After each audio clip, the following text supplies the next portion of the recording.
Bless up, bless down on Mastermind statements. You don't have to struggle financially. Let's go. What's that one thing that you're good at? You've been good at it since you're either a kid or you picked it up as a teenager or you picked it up in early adulthood. What's that one thing that you're good at? That one thing that you're good at should be paying you right now. There's no reason in the world that you should not be getting paid from that gift or that talent that you have. I can recall being in elementary school. My pops was in the military, by the way, at the time. We lived in the Philippines, and Entertainment Tonight used to come on all the time, and they would always show the behind the scenes of how they made movies.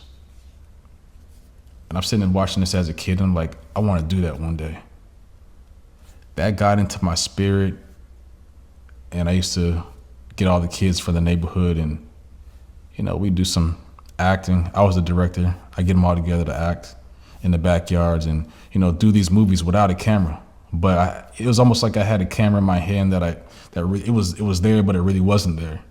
So I'm like, I'm filming like this. And the kids are going along. They believed in me. They believed in themselves. And it became some point in middle school, I was like, you know what? I really need to get a camera because these things won't leave me alone. These ideas keep coming to my mind. They won't leave me alone at all. And so I went to my pops and he was like, you know what? You need to go and you need to start a business to get this video camera that you want.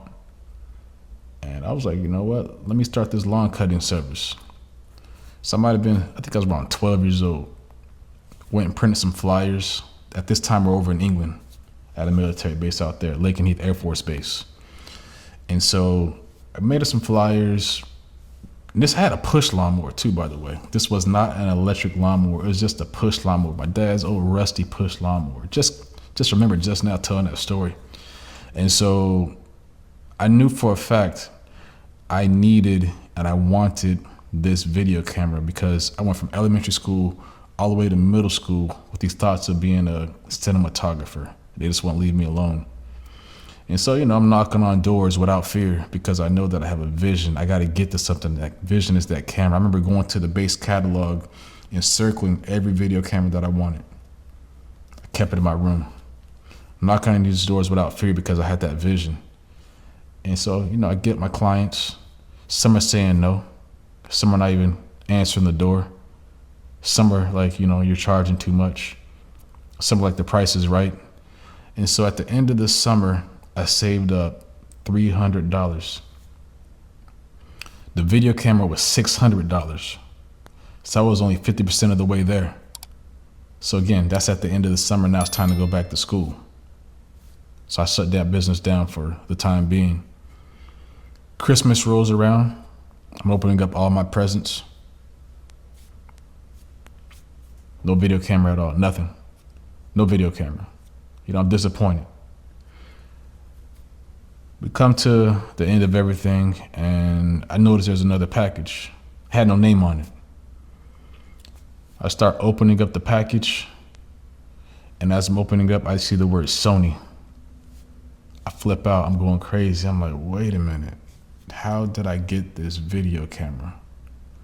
My pops ended up telling me that, this is called delayed gratification, son. Delayed gratification.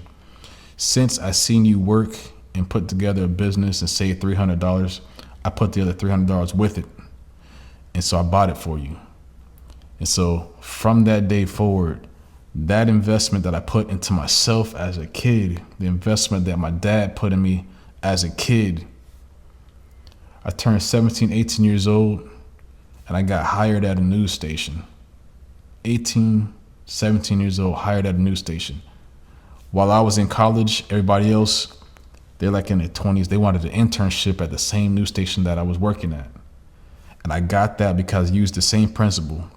I had a vision. I seen the news photographer out there, in public all the time, filming with the reporter. And I would always go up to him and ask him questions about his gear and things like that. So I noticed that they were hiring. I went up there and it really wasn't even an interview. He recognized me. He said, you know what? You're hired. Here's the news director.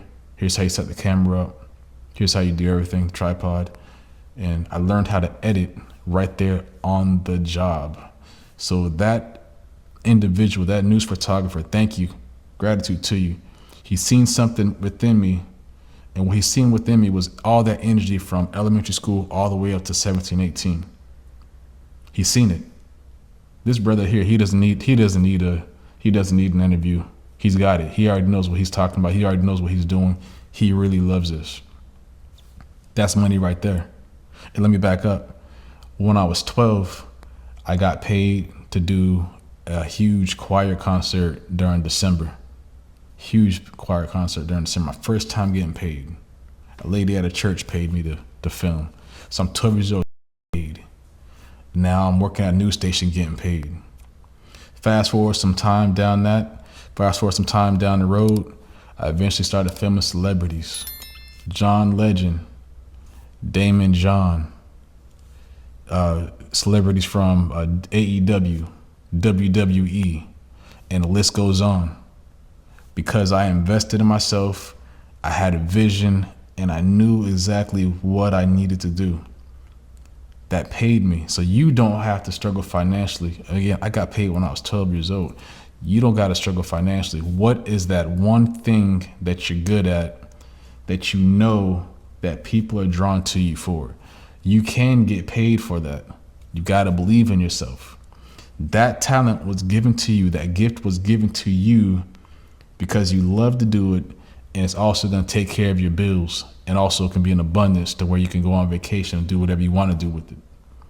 This is why you're given these gifts. Your gifts are given to you to share with other people and to give back to yourself. They get blessed, you get blessed. It's a win-win situation. That's how you know you're in alignment with what you're supposed to be doing. That vision and the gifts, again, the vision and the gifts and the talents all balled up together is a win-win situation. This is what you're going to do so that you don't have to struggle financially. Now, there might be a point where you're like, okay, I understand that mastermind statements.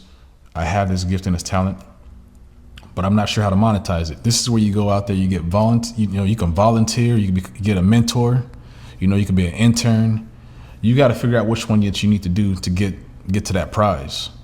Because you're right, you might have a talent, you might have a gift, but you don't know how to monetize it. The good thing about a mentor is that person, you could talk to them weekly, you could talk to them bi-weekly or once a month, every couple of months.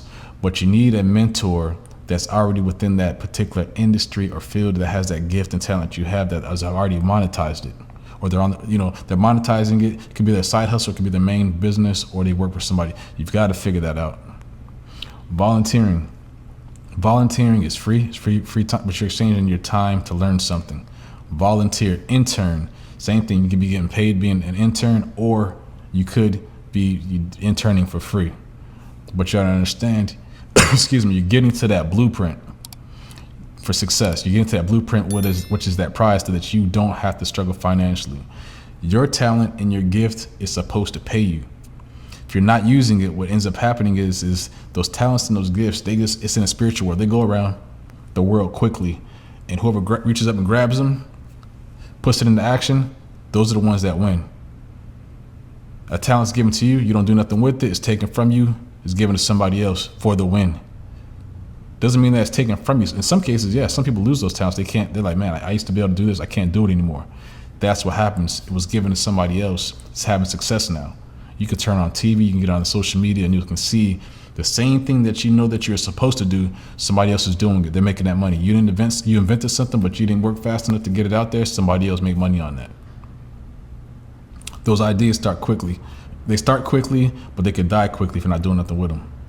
That business that you want to start, somebody else did it. You're just sitting there looking on the sidelines like, wow, I could have done that, And that's the problem too, because now you could start to fester, negative energy towards that person.